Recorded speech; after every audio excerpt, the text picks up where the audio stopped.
आई के गोबर यज्ञाले पवनी रघु नंदन हरे।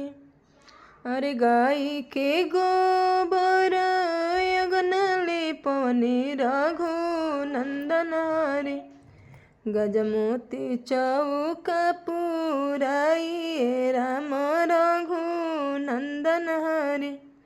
अवतारी देवी दुलारी राम रघु नंदन हरे।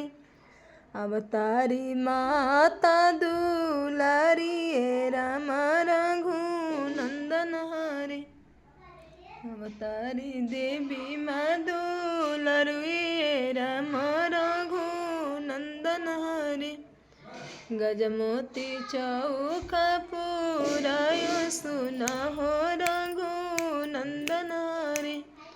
कलसा रखाई माई के कोरी पूजन रघु नंदन।